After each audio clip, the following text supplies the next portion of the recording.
మోషే మామ పేరు ఇత్రో, చెప్పాను. అతను మిద్యాన్ దేశానికి యాజకుడు. ఇత్రోకి ఇంకో పేరుంది, రఘుయేలు, చెప్పానా? ఇత్రో కుమార్తెల్లో ఒక కుమార్తె పేరు సిఫోరా. సిఫోరానిచ్చి ఇత్రో మోషేకి వివాహం చేస్తాడు. అప్పుడు సిఫోరా మోషే ద్వారా 2 పిల్లల్ని కంటుంది. వాళ్ళ పేర్లు జెర్షోము, ఎలియాజరు. 40 years మోషే ఎవరి దగ్గర ఉంటాడు? ఇత్రో దగ్గర ఉంటాడు. ఇత్రో యొక్క మందను మేపుచు అరణ్యంలో ఉంటాడు. ఆ తర్వాత మోషేకి 8 years వచ్చినాక దేవుడు మోషేని పిలిచాక వాళ్ళ భార్య బిడ్డలను వదిలేసి ఇజ్రాయేలీలు నడిపించడానికి వస్తాడు. తర్వాత ఏం జరిగింది, 10 తెగుళ్ళు, ఇజ్రాయేలీలను ఎలా నడిపించాడు, ఇవన్నీ నేను మీకు చెప్పానా లేదా? మర్చిపోయారు. వాళ్ళు చక్కగా సీనాయి కొండ దగ్గరకు వచ్చారు. మోషే గారి పని ఏంటంటే రోజంతా కూర్చుంటాడు. ఇప్పుడు జనరల్గా అందరినీ నడిపించడం అంటే జస్ట్ నడిపించడం వరకే కాదు, వాళ్ళకి ఏ ప్రాబ్లమ్స్ వచ్చినా తీర్చాలి. వాళ్ళు గొడవలు పడుతూ ఉంటారు. మోషే గారి దగ్గరకు వచ్చి ఇలా గొడవ అయింది, నువ్వు తీర్పు తీర్చు అని చెప్పి అంటారు. అలాగా మోషే గారు పొద్దున్న కూర్చుంటే సాయంత్రం వరకు ఈ తీర్పులు తీర్చడానికే సరిపోతుంది అన్నమాట. ఇలా మోషే గారి రోజు గడుస్తుంది. అర్థమవుతుంది. ఇలా జరుగుతున్న టైంలో మోషే మామ అయిన ఇత్రో మోషే భార్య అయిన సిఫోరా యొక్క 2 పిల్లల్ని తీసుకొని మోషే దగ్గరకు వచ్చాడు. ఎవరెవరు వచ్చారు మోషే దగ్గరికి? జెర్షోము, ఎలియాజరు. ఎంతమంది వచ్చారు? 4. 4 పేర్లు ఏంటి?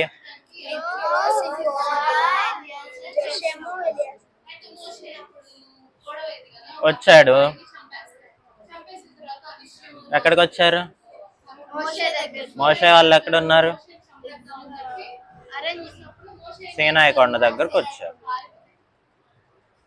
అప్పుడు వచ్చాక మోషే చక్కగా వాళ్ళ మామని వాళ్ళ భార్య బిడ్డలను రిసీవ్ చేసుకొని, దేవుడు మమ్మల్ని ఇలా నడిపించాడు, ఎర్ర సముద్రాన్ని చీల్చాడు, మన్నాన్ని కురిపిస్తున్నాడు, పూరేడు పిట్టల్ని ఇచ్చాడు, ఇవన్నీ చెప్తూ వచ్చాడు. బాగానే ఉంది,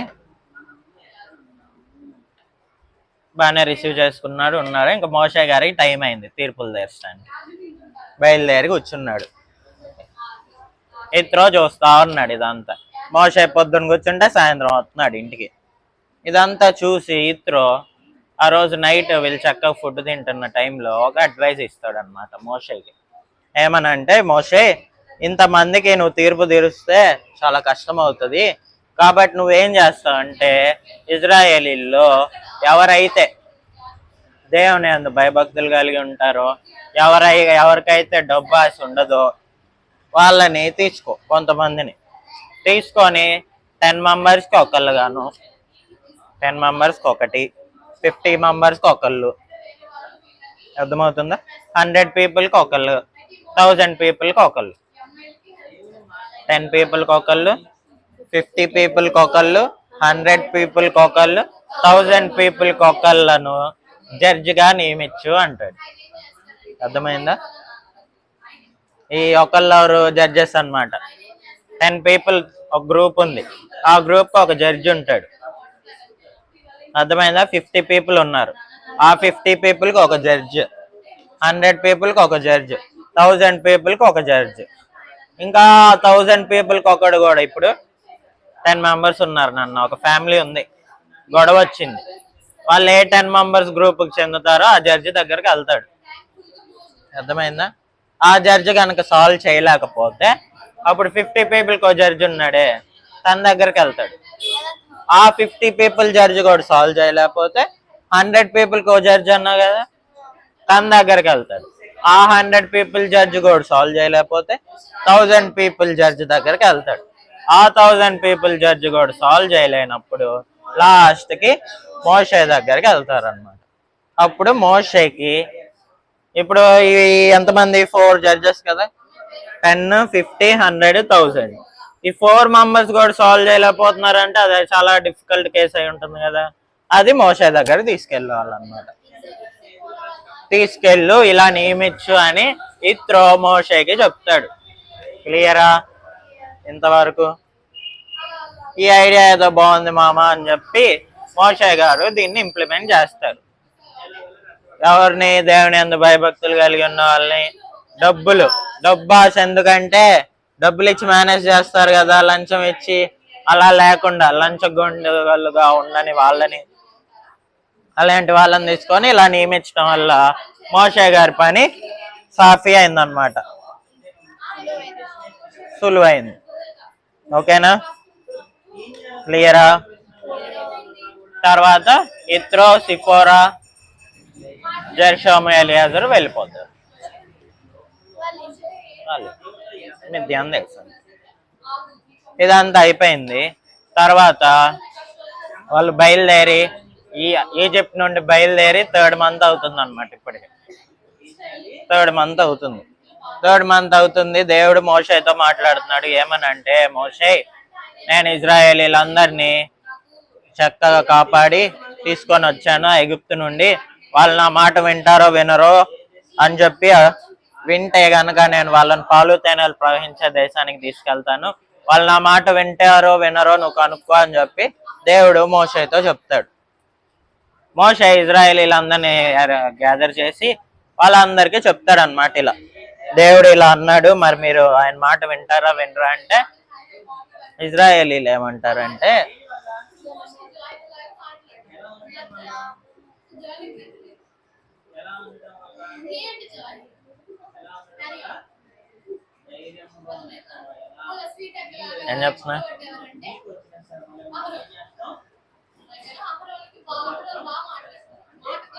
ఏం చెప్తున్నా, వింటారో వినరో అని చెప్పి మోషే ఇజ్రాయేలీలందరిని అడిగితే, ఇజ్రాయేలీలందరూ సరే మోషే మేము దేవుని మాట వింటామా అని చెప్పి చెప్తారు. బానే ఉంది. అయితే వింటానన్నారు కదా, దేవుడు వచ్చి తన ఆజ్ఞలు మీకు ఇస్తాడు. ఇప్పుడు ఏంటంటే, మోషే చక్కగా తీర్పులు తీరుస్తున్నారు. దేని బట్టి తీర్పులు తీర్చాలి? ఒక లా అనేది ఉండాలి కదా. ఇప్పుడు ఇండియాలో కాన్స్టిట్యూషన్ ఉంది. కాన్స్టిట్యూషన్ బట్టి శిక్షలు వేస్తారు, అవునా? డెత్ సెంటెన్స్ కానీ జైలు శిక్ష కానీ ఇస్తారు నేరం చేసిన, లేదంటే ఫైన్ వేసి వదిలేస్తారు. ఇలా కొన్ని సెట్ ఆఫ్ పనిష్మెంట్స్ ఉంటాయి. మరి వాళ్ళకి అప్పటికి లా లేదు కదా ఇజ్రాయేలీలకి. ఏ లా బట్టి వాళ్ళు న్యాయం చేయాలి? మోషే కానీ ఆ జడ్జెస్ కానీ. అర్థమైందా? అందుకని దేవుడు ఒక లాని ఇద్దాం అనుకొని ఏమంటాడంటే, మీరు 3 రోజులు చాలా పరిశుద్ధంగా ఉండాలి, మీరు బట్టలు ఉతుక్కోవాలి, బాయ్స్ గర్ల్స్ని టచ్ చేయకూడదు అని చెప్పి ఈ రూల్స్ పెడతారు.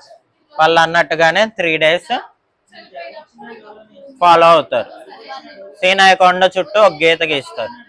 ఆ గీత దాటి ఎవరు రాకూడదు అని చెప్పి చెప్తాను. నేను ఆల్రెడీ ఈ లెసన్ మీకు ప్రీవియస్గా చెప్తున్నాను. ఒక్క సీనాయి కొండ చుట్టూ ఒక గీత గీస్తారు. దాన్ని దాటి ఎవరన్నా వస్తే వాళ్ళు రాళ్ళతో కొట్టి చంపేయాలని చెప్పి చెప్తారు. ఈవెన్ యానిమల్ వచ్చినా కానీ చనిపోవాలి అని చెప్పి చెప్తారు. అర్థమైంది? 3 days ఇలా జాగ్రత్తగా ఉన్నారు. 3rd day ఒక పెద్ద ట్రంపెట్ సౌండ్ వినపడింది. ఆ ట్రంపెట్ సౌండ్ వినపడిన వెంటనే ఇజ్రాయేలీలందరూ సీనాయి కొండ చుట్టూ వచ్చారు. వచ్చినప్పుడు పెద్ద పెద్దగా ఉరుములు మెరుపులు, అర్థమైందా? ఉరుములు మెరుపులు బాగా సౌండ్స్ వస్తున్నాయి. అండ్ ఆల్సో ట్రంపెట్ సౌండ్ బాగా పెద్దగా వినిపిస్తుంది అనమాట. స్పీడ్ పెంచుతూ ఉంటది. ముందు స్లోగా స్టార్ట్ అయ్యి పెద్దగా, ఆ సౌండ్కి ఈ ఉరుములు మెరుపుల సౌండ్కి భూమి అదంతా ఆడారు కదా, ఆ దుమ్మంతా అలా దుమ్ముగా అయిపోయే పాటికి ఎలా ఉంటుంది ఆ సిచ్యువేషన్? అది చూసిన ఇజ్రాయేలీలకి భయం వేసి, మోషే దేవుడు మాతో మాట్లాడితే మేము చనిపోతామేమో, కాబట్టి నువ్వే మాట్లాడు, మేము వింటాము అని చెప్పి చెప్తారు. అర్థమైందా? సరే అని చెప్పి మోషే అప్పుడు సీనాయి కొండ మీదకి వెళ్తాడు. గీత గీసాడు కదా, గీత గీసి దాటకూడదు కదా ఎవరు. వెళ్ళాడు, ఎన్ని రోజులు అయినప్పటికీ కిందకి రావట్లేదు. పైన దేవుడు మోషేకి ఆజ్ఞలు ఇచ్చాడు. ఆజ్ఞలు ఏంటి? 10 ఆజ్ఞలు. తెలుసుగా 10 ఆజ్ఞలు. వచ్చారావా? ఫస్ట్ ఆజ్ఞ ఏంటి? నీ దేవుడైన యెహోవాను నేను తప్ప వేరొక దేవుడు నీకు ఉండకూడదు.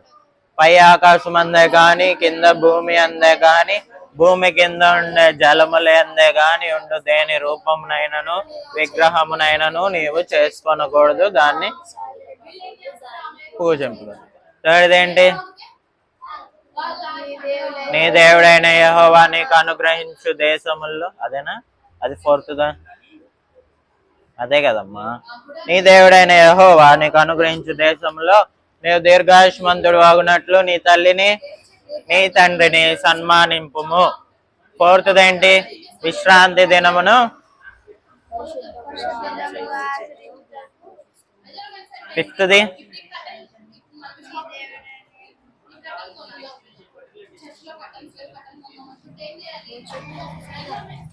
ఫోర్త్దేంటి?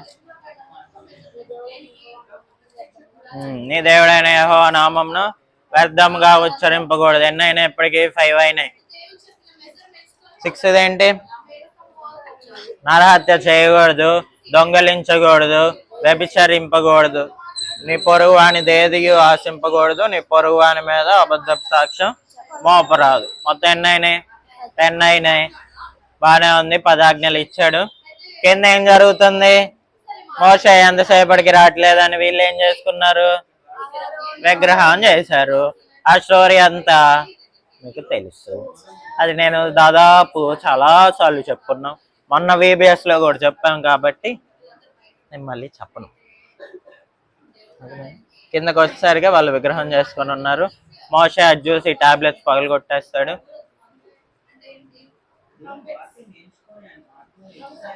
అప్పుడు ఏం జరుగుతుంది?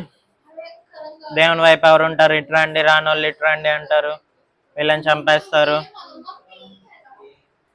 అలా జరుగుతుంది. ఓకేనా? తర్వాత వాళ్ళకి లా అనేది వచ్చింది. 10 ఆజ్ఞలు వచ్చినాయి. ఇంకొన్ని ఆజ్ఞలు ఇస్తాడు దేవుడు. మీకు నిర్గమకాండం చదువుతున్నారు కదా, సరిపోచ్చు. అది ఎన్నో అధ్యాయం చదువుతున్నావు ఇప్పుడు? 12 దగ్గర ఉన్నావా? ఊరా చదవు. 12. నువ్వు? నేను లెవిటికస్ ఎవరు చదవమన్నారు? నిర్గమకాండం మొత్తం చదివేసావా? ప్రీవియస్గా చదివావా? 29 దాకా చదివావు కదా, నీకు అర్థమవుతుందా? మీరు చదువుతున్నారు కదా, ఏమన్నా అర్థం అవుతుందా? అలా వెళ్ళిపోతున్నారా?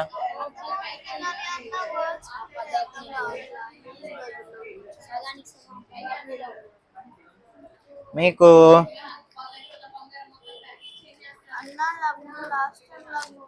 20 దాకా బాగానే అర్థం అవుతుంది. 10 ఆజ్ఞల వరకు. 21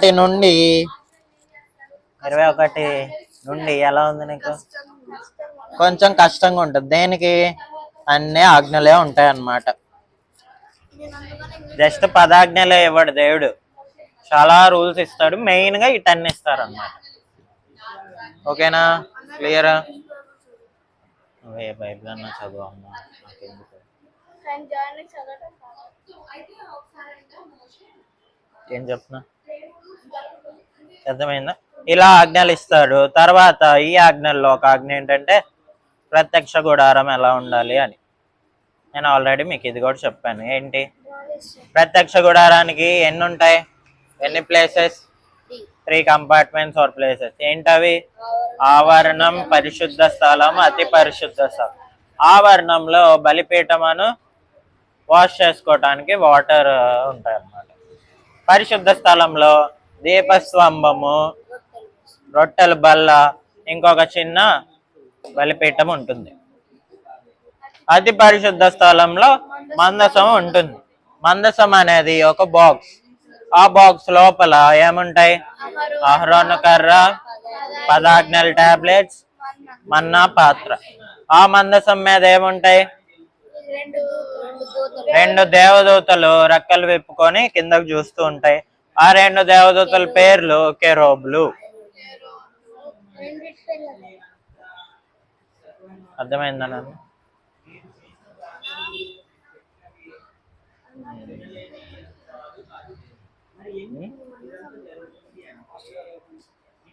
పాస్టర్ గారు ఇల్లు అది, అది ఇల్లు అంటే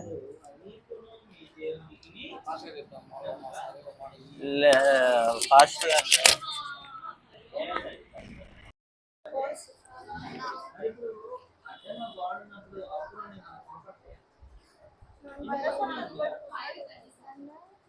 మందసం పోయింది నాన్న. మొదటి దేవాలయం ఎవరు కట్టారు? సొలొమోను కట్టాడు. నాది ఇది కంప్లీట్ చేయనియండి, తర్వాత చెప్తాను. అతి పరిశుద్ధ స్థలంలోకి ఎవరికి మాత్రమే ఎలా ఉంటుంది? యాజకులకే ఎలా ఉంటుందా? ప్రధాన యాజకుడికి మాత్రమే ఎలా ఉంటుంది. పరిశుద్ధ స్థలంలోకి యాజకులే అలో, ఆవరణంలోకి ఎవరైనా నార్మల్ పీపుల్. అర్థమైందా? క్లియరా? వెళ్ళకూడదమ్మా, వెళ్తే మరి అంతేగా. ప్రధాన యాజకుడు కూడా ఏఫోదు వేసుకొని మాత్రమే సంవత్సరానికి ఒకసారి మాత్రమే వెళ్ళాలి అని చెప్పి నేను మీకు చెప్పాను. మీకు కావాలంటే లాస్ట్ వీక్ నేను వాళ్ళకి డీటెయిల్డ్గా చెప్పాను, అది యూట్యూబ్లో ఉంది, మీరు వినొచ్చు. అర్థమైందా?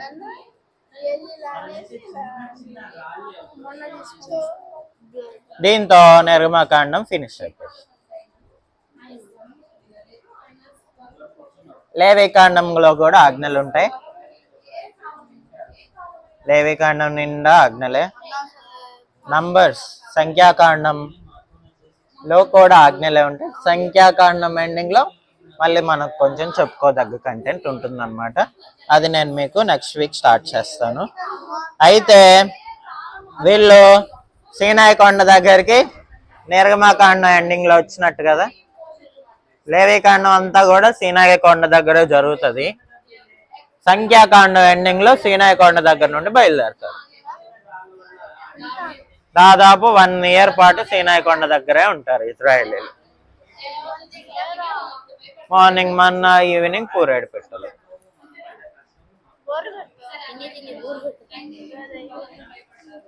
వాళ్ళకి బోర్ కొట్టిందో లేదో దేవుడి మీద దానికి కూడా సనుగుతారు, దానికి కూడా కొనుగుతారు. రోజు మన్నా పెట్టి పెట్టి చంపుతున్నారు మమ్మల్ని, ఇవి కూడా వస్తాయి, అవన్నీ ఫ్యూచర్ లో జాయిన్ మీకు చెప్తాడు. అర్థమైందా? క్లియరా?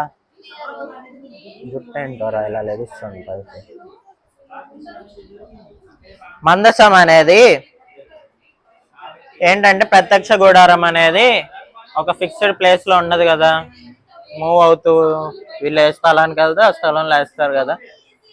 వాళ్ళు కనాన్ దేశానికి వెళ్ళిన స్టార్టింగ్ లో కూడా మా ప్రత్యక్ష గుడారమే ఉంది. మందసం ప్రత్యక్ష గుడారం నుండి ఫిలిస్తీన్ దేశానికి వెళ్ళింది కొన్ని రోజులు. ఫిలిస్తీన్ దేశం, మన సమూయేలు గారు ఉన్నారు కదా, గుర్తున్నారా? సమూయేలు గారి కుమారులు చాలా గొప్ప వాళ్ళు కాబట్టి తెలుసా స్టోరీ? వాళ్ళు సమూయేలు కుమారుల వల్ల సమూయేలు అన్నానంటే సమూయేలు ఏలి స్టోరీ తెలుసు కదమ్మా. ఏలి కుమారులు 2 ఉంటారు. వాళ్ళిద్దరు గొప్పవాళ్ళు కాబట్టి, గొప్పవాళ్ళు అంటే దుర్మార్గులు అన్నమాట. వాళ్ళు యాజకులు. వాళ్ళ పుణ్యం అని మందసం ఫిలిస్తీన్ దేశానికి వెళ్ళింది. మళ్ళీ ఫిలిస్తీన్ దేశం నుండి దావీదు గారు ఇజ్రాయెల్ దేశానికి తెస్తారు, ప్రత్యక్ష గుడారంలో పెడతారు. సమూయేలు గారు దేవాలయంగా సొలొమోన్ గారు దేవాలయాన్ని కడతారు. దేవాలయంలో ఉంది. మళ్ళీ బబులోనీయులు వచ్చి దేవాలయాన్ని కూల్చేస్తారు. మళ్ళీ మందసం జాగ్రత్తగానే ఉంటుంది అక్కడ. మళ్ళీ 2వ దేవాలయం కడతారు. 2వ దేవాలయంలో కూడా మందసం ఉంటుంది. 2వ దేవాలయంలో ఏ టైంలో? జీసస్ టైం అంతవరకు ఉంది. జీసస్ చనిపోయిన ఒక 30 years కో అప్రాక్సిమేట్ గా, నాకు తెలియదు, 100 years కో సంథింగ్, రోమన్ చక్రవర్తి వచ్చి 2వ దేవాలయాన్ని కూడా కూల్చేస్తాడు. అప్పుడు మందసం పోయిద్ది. మొదటి దేవాలయం గోల్డ్ తో కట్టాడు కదా సొలొమోను, ఇది కూడా గోల్డ్ తో కట్టారేమో అని చెప్పి నీరో చక్రం అదే రోమన్స్ ఏం చేస్తారంటే, ఏరా ఇది కూడా దేవాలయంలో కట్టుంటాడు కాబట్టి ఒక్క రాయి కూడా ఉంచకుండా రాయిని తీసి గోల్డ్ ఉందో లేదో చూసి పక్కనేయండి, గోల్డ్ లేకపోతే మళ్ళీ తీయండి, అలా రాయి రాయి రాయి తీసి వారస కూల్చేశారు అనమాట. జీసస్ చెప్తాడు, బతికున్న టైంలో ఈ దేవాలయం రాతి మీద రాయి ఉండకుండా నాశనం అవుతుంది అని చెప్పి ముందే చెప్తారు. ఆ ప్రకారమే జరుగుతుంది. అలా పోయిన మందసం ఇప్పటి వరకు మూడో దేవాలయం కట్టాలి. కట్టేటప్పుడు మందసం కావాలి. వాళ్ళు అప్పుడు ఒక రెప్లికా మందసం యొక్క రెప్లికాని తీసుకొచ్చి సురేంద్రన్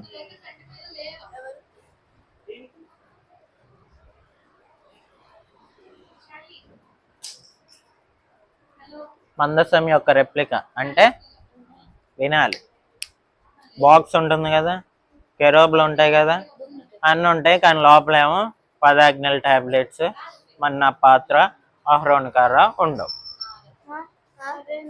అదేంటంటే పోయినాయి కదమ్మా. ఇప్పుడు మన్నా కురిపిమంటే ఆడ నుండి కురిపిస్తాడు దేవుడు. మందసంలో ఏముంటాయి? 3 ఉంటాయి కదా. ఇప్పుడు మూడో దేవాలయం కడతారు కదా, అందులో 3 ఉండవు అనమాట. ఆ బాక్స్ అనేది ఉంటది. మరి దేవాలయం కట్టాలి కదా.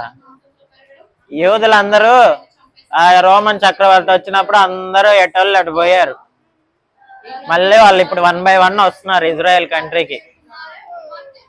వాళ్ళందరూ వచ్చినప్పుడు వాళ్ళు దేవాలయం కట్టుకుంటారు. దొరికితే పెడతారు.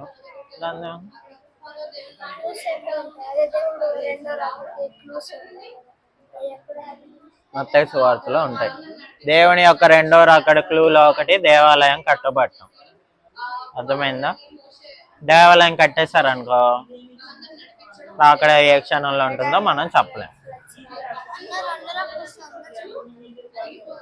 రెండో రాకడ వచ్చినప్పుడు పరిశుద్ధులు ఎత్తబడతారు. నువ్వు బాగా దేవునిలో జీవించావు అనుకో, రెప్పపాటులో నువ్వు మాయమైపోయి మధ్యాకాశానికి వెళ్ళిపోతావు. కింద విడవబడిన పాపులందరికీ 7 ఏళ్ళు మహాశ్రమలు వస్తాయి. 7 ఏళ్ళ శ్రమల తర్వాత మళ్ళీ దేవుడు వస్తాడు. అదంతా పెద్ద ఏమంటారు, పెద్ద లెసన్ లాగా చెప్పాలి. మీకు ఆర్డర్లో చెప్తేనే అర్థమవుతుంది. ముందు సూచనలు చెప్పాలి, తర్వాత ఇది, తర్వాత అప్పుడు మీకు అర్థమవుతుంది. చెప్తా, ఏం బాధపడకండి.